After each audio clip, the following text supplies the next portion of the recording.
Robert Jan Smits, thank you very much for taking the time for giving us this interview.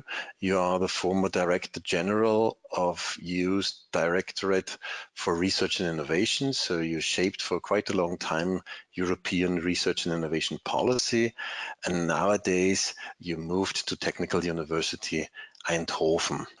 Europe is proud of its fundamental values, for example, human rights, human dignity, freedom, democracy, and so on. At the same time, Europe is part of a global race for innovation.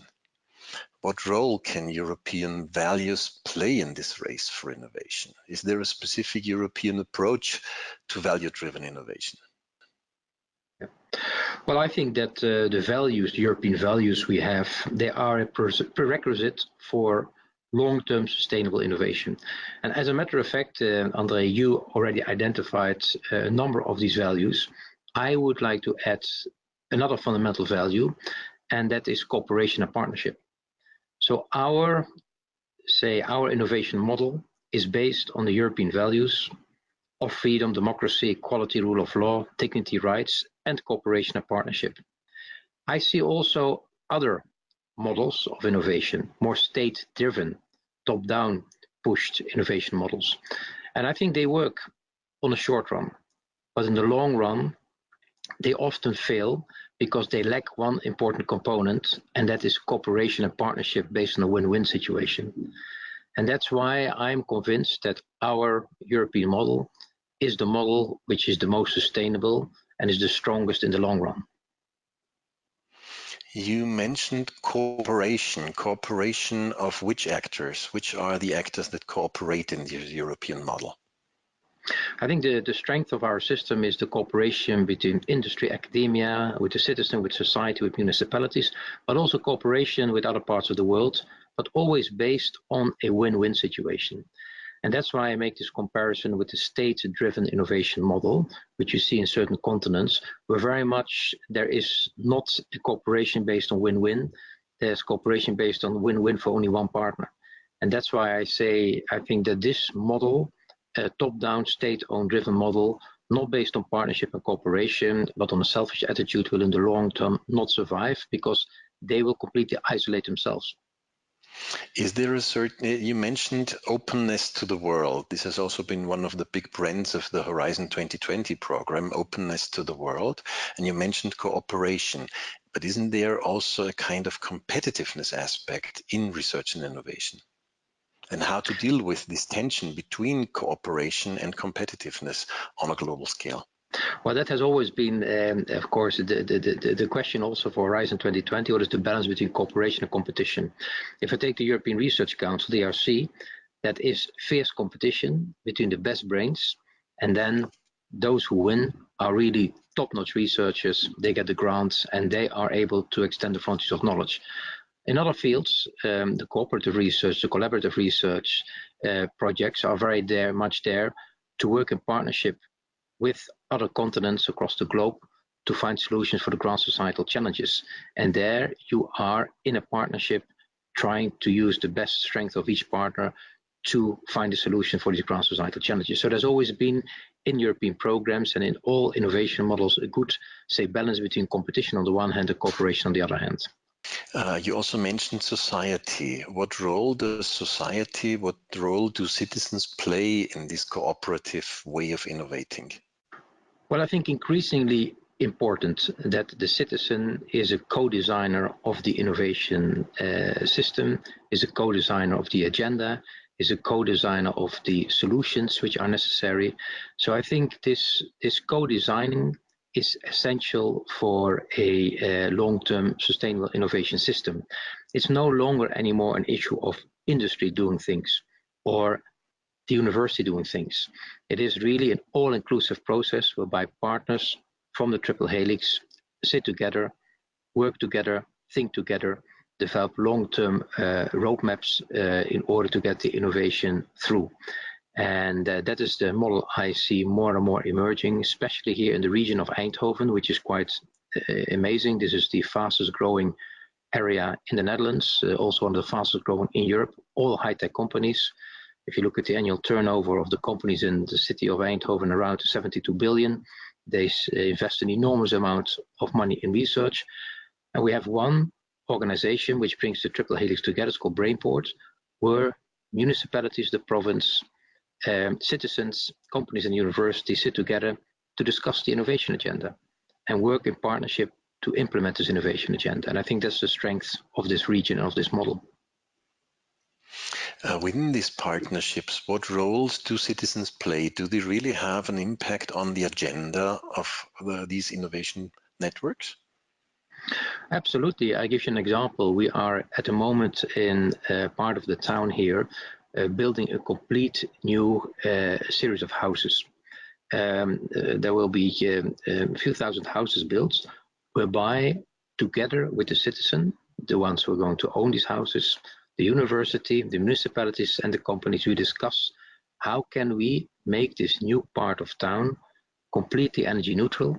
How can we use eco-innovation? How can we have innovative transport systems there? How can we be even a generator of electricity? So together with all the partners involved, we are developing this new part of town, these new houses. And that's, I think, the strength of it, that everyone is involved in setting the agenda and developing the innovation plan. Your example sounds like a good example that a system is capable of designing itself. So yeah. How could we empower systems to understand that they are systems, to empower the individual company, the individual citizen, or the individual policymaker in taking his or her role in this system? Unfortunately, normally it's always when there's a crisis that people come up with new models. And it happened the same in this region. Don't forget, 10, 12 years ago, this region was in enormous problems. Philips was almost bankrupt, and DAF had serious problems, the car manufacturer. But then the different parties decided to sit together and to develop a common innovation strategy based on partnership, based on cooperation, based on common agenda setting. And that is which led to the success of this region. So that's why I say, unfortunately, often it is a crisis which is necessary to let people think, or to push people to think in a different way and to go more to a systems approach.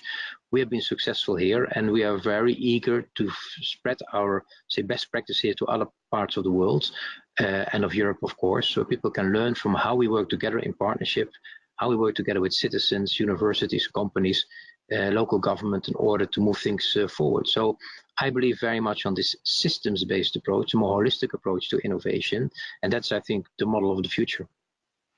Does it need specialized systems facilitators or moderators or any kind of tools, or is this systems-based approach just a question of bringing together the right people?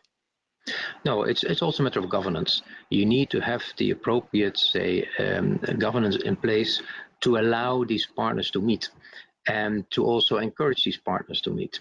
And it's, of course, also here in the region, it was taking quite some time before these governance models were developed, where each partner has a role which is appropriate and where people meet each other.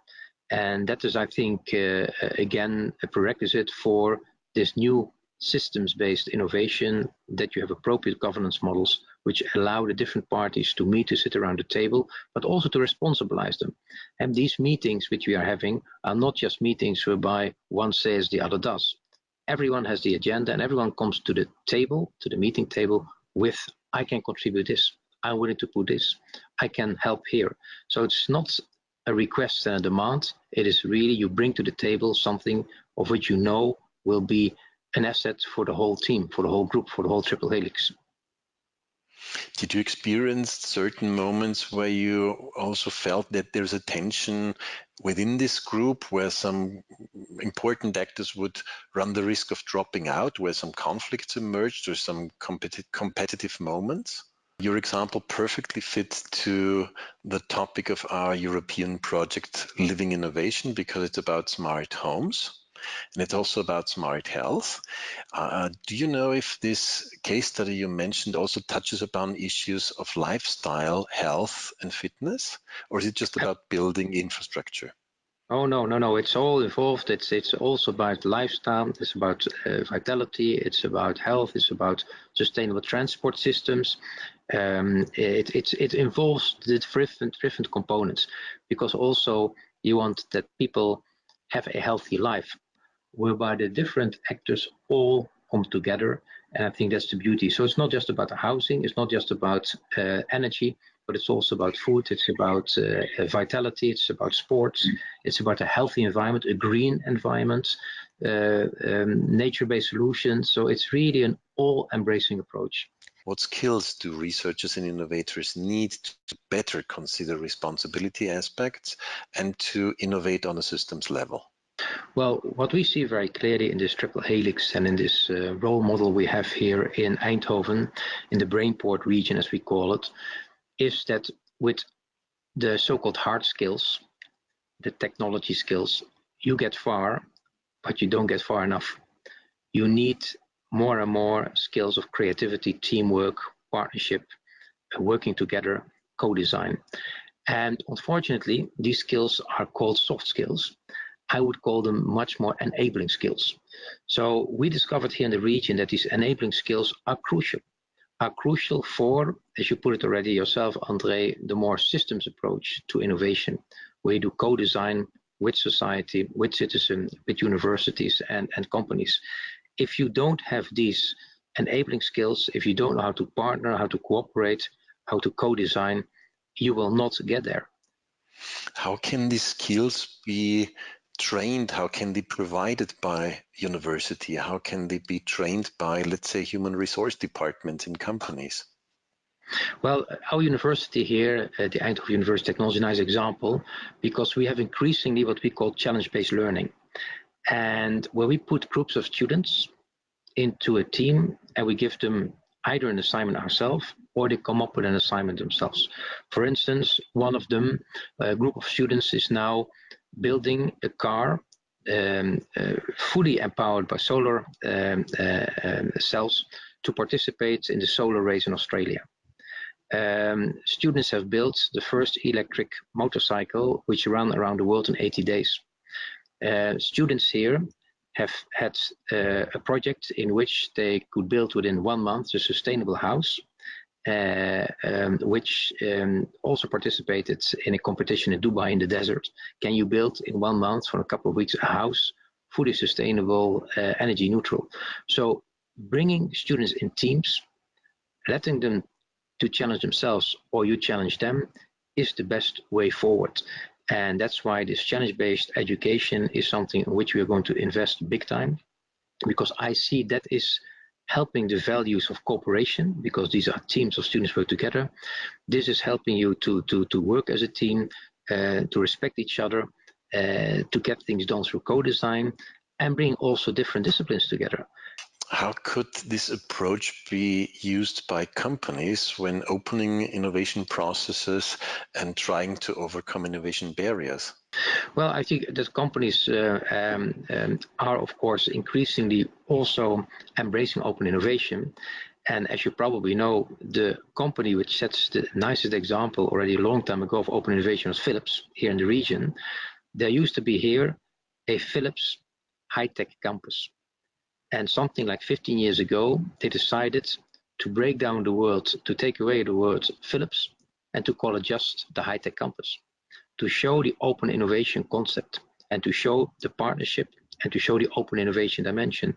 So I think the companies also more and more are embracing open innovation, and certainly in this region, people see that that is the way of doing things in partnership. So open innovation is here something which is fully embedded, and there we have to give credit to a company like Philips and Rick Hartwig, who was the Chief Technology Officer, because he was the driver of this whole open innovation concept here already years ago. Openness has been the key narrative of Commissioner Moedas last years, open in many aspects, but what are elements where open is too open? I heard a stand-up comedian say, if your mind is too open, your brain might fall out. Perhaps if our innovation is too open, our innovators might fall out. So what has Europe to protect in the global competition? The fact that you're open does not mean that you are or should be naive. You have to be realistic. You can be open to its partners who have the same values like you have, who really see cooperation as a win-win situation. You have to be careful to partner and to be open to those countries, to those organizations who are not there for partnership, but just to take what you have.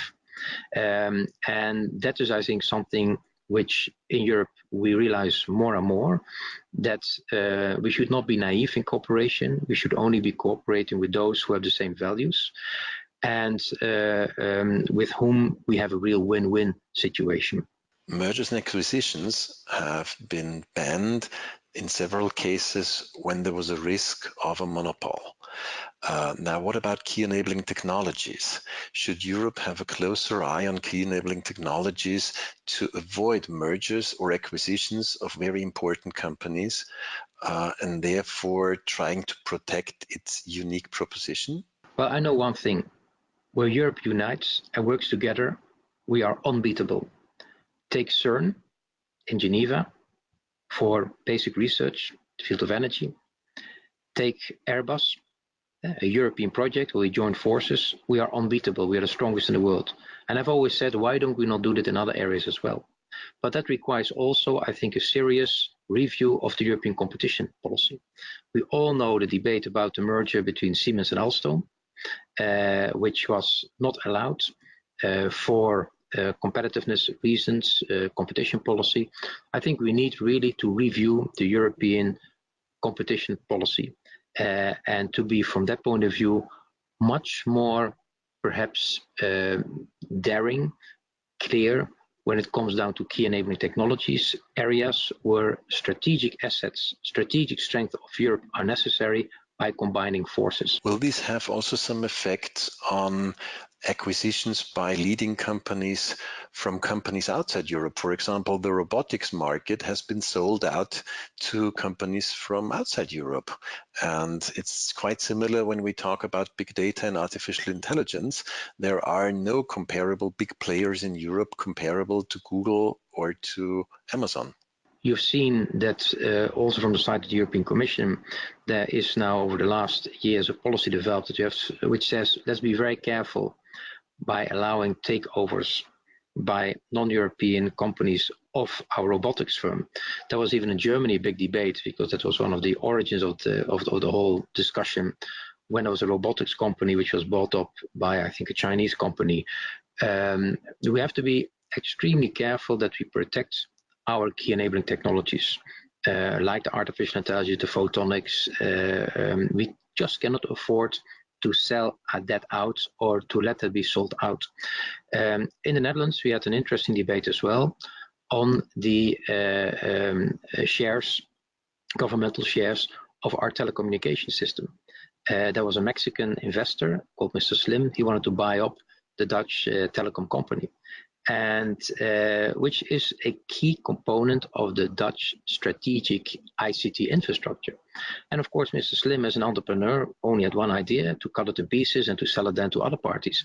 Is that an interest of the Netherlands? Is that an interest to have an entrepreneur from Mexico taking ownership of a key part of your ICT infrastructure, with only one goal, is to break it down, to split it up and to sell it in different pieces to make a lot of money?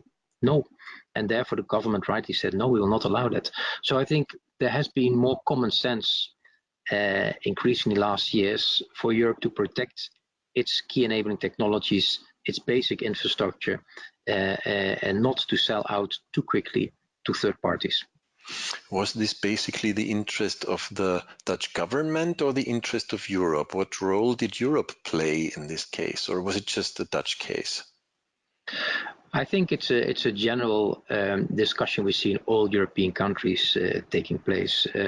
So the Netherlands, which has normally been an extremely open and liberal country, everything was possible here with regards to takeovers and mergers. I think also in the Netherlands, people have come to realize, have we not gone too far with this globalization, with this free market approach where everything is possible? And again, this is something now which I think more and more countries in Europe come to think about. Is it good that our ICT infrastructure is owned by foreign companies, or our utilities in the field of water or electricity? Is that something which we want? Is it good? Should we have always a majority share or a golden share, as people call it, as government, that you can still always be, involved? So I think it's only healthy that we think about these elements, because it's not, how should I say, a fair world where everyone applies the same rules and have the same moral standards. Increasingly, we say that is not the case. We live in a very rough world where you should not be naive and only work with those partners who have the same values as you have. Living at home will dramatically change. All the experts that I talked to told me. So our homes will really look different in 2030. But many of these experts don't have a clear vision how our homes will look like in 2030. What is your expectation? What is your vision? How will your home look like in 2030? And how will your life at home look like in 10, 15 years from now? Well, I don't think that there will be that much revolution. People will still live in homes. People will still go to work. Here, of course, in the Netherlands, on a bike very often. People will still go to restaurants to enjoy food, go to theater. So from that point of view, I think the life in 2030 will not change from that point of view. Just give an example. I moved here into a new apartment building, which just was constructed. Well, that will be still there in 2030. So I think that will not change. We will still live in homes. We will still go to work on a bicycle or a car. We will still go to restaurants or theater. What will change is, of course, how the whole infrastructure around us is changing. My apartment will then not anymore be on natural gas, but it will get other sources of electricity. I will not go anymore, if I use a car, by a car driven by combustion engine, but it will be probably an electric vehicle which I will use. There may be even automated driving involved when I use this car. Perhaps I will share the car with all the people who live in the apartment building. So I think the infrastructure around us will change. We will have 5G, which allows also the whole, say, wireless communication to go much quicker. So the infrastructure will change, but I'm convinced that in 2030, people still live in homes, will still go to work, will still go to theater and go to restaurants, but it will just be a different infrastructure in which we will operate. ICT experts say that Europe needs certain areas where it is a world leader. Could smart health, but also be smart homes, be such an area for a unique proposition on a global scale for Europe? Well, in general, I would not be that skeptical or pessimistic about our continent. We have 7% of the world population in Europe, but we still deliver 1/3 of the world knowledge.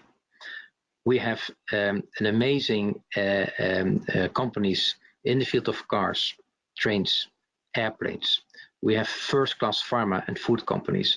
So we have a highly educated labor force. We have top-notch universities. So I'm very optimistic about our continent. The area where we have been missing out is the whole digitization or digitalization. And now, as you all know, this digitization is even entering our sectors where we are so strong, the food area, the health area, the pharma area. And I think that is our biggest challenge, to really catch up on the whole digital and big data agenda, and to make sure that those sectors in which we have been traditionally strong and world leading are benefiting from digitization for big data. That will be the big challenge. So I don't think that our situation as continent is that bad. I think we have a lot of assets, but we need to get our act together. And the growth markets will be smart housing, smart health, smart food, smart transportation. And I think we have competences in all these areas. I talked to several experts of the ICT sector who told me that scaling up is the biggest problem of startups in Europe. What could Europe do to help these companies scaling up? Because otherwise they just move to the US because they have a much bigger market there and a much higher potential for scaling up. Well, that has been traditionally our problem. If you look at Skype, invention in Estonia, commercialized in the United States. If you look at Booking.com, invention in the Netherlands, scaled up in the United States. So a lot of our startups did not have the possibility to grow because there was not the venture capital market flourishing, money available to allow them to scale up. So they went very often to Silicon Valley, to the United States. As a matter of fact, I think only almost 40% of the entrepreneurs, the businessmen, the innovators, the startups in Silicon Valley, I think European origin. So we have an enormous potential in Europe, and that's why it's so important that we help these companies, these startups, to go through the so-called valley of death. Bring them into touch with risk capital, venture capital. And that's why I think this initiative of Commissioner Moedas, the European Innovation Council, is really needed and is really something brilliant to allow these startups to go through the valley of death, to have access to capital, big capital, in order to realize their dreams, and not have the possibility and not have the challenge that they can't do it in Europe. They have to go to the United States purely because there's a lot of cash to burn over there. So I hope that this European Innovation Council will very much, very quickly be rolled out, because that's exactly what everyone has been waiting for. Is it just a question of venture capital? Because then we wouldn't need a European Innovation Council, we would just need some venture capital banks. So what is it more than just money? No, it's mentoring, of course. It's coaching. It's helping. It's bringing these startups in contact with the right innovation ecosystem. It is also very often a matter of legislation to allow these disruptive technologies to be rolled out, and not first to regulate everything and stifle the technology to be rolled out, but to do things in a much more entrepreneurial and testing an innovative way. We in Europe have the tendency that before we allow a new technology brought out, that we first make legislation and re-regulation, and then by the time then this technology is supposed to be rolled out, it's too late. While other continents are much more willing to allow new technologies, disruptive technologies, to just be introduced, and then along the way they introduce the regulation. So it also requires, I think, a different mindset in Europe on how we deal with regulation, how we deal with our internal market. You mentioned mission-driven research. So the missions are the new tool in Horizon Europe. Will these missions also allow for innovation on systems level, and in what kind of way will they do?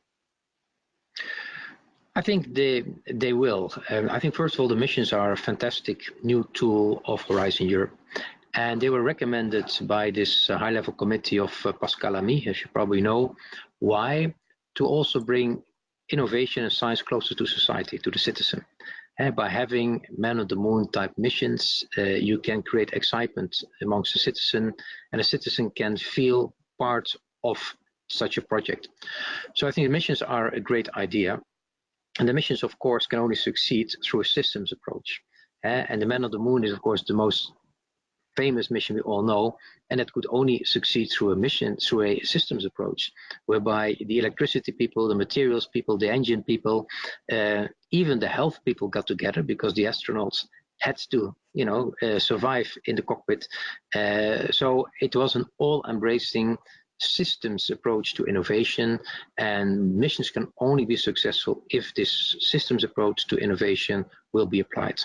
And that's why that will be, I think, the biggest challenge for all the missions, is how to get the systems approach to innovation organized without setting up an enormous bureaucratic network, complex governance structures which are more talking than doing. So that's, I think, the biggest challenge for these missions, is to define the mission, but also afterwards to have a structure in place which allows you to move forward and not to just be stifled by discussions which then not lead to anything being completed. Will there be a specific mechanism to involve citizens and or society into the missions? Well, I think, first of all, the missions were already defined through a public consultation. And so that is already, I think, very nice that the citizens were asked to come up with ideas for missions. And then on the basis of that, they were selected. So the co-designing has been taking place with citizens. I think also, once we are talking about the implementation, citizens groups will be involved in the different activities. If you take one of the missions is about cancer, early diagnostics, treatment. Of course, it's obvious that patient organizations are involved in that. So This is again part of the systems approach, the all-embracive approach, where you involve the citizen and the representative organizations like patient organizations, consumer organizations in the missions you are developing. Thank you very much for taking the time. My pleasure, André.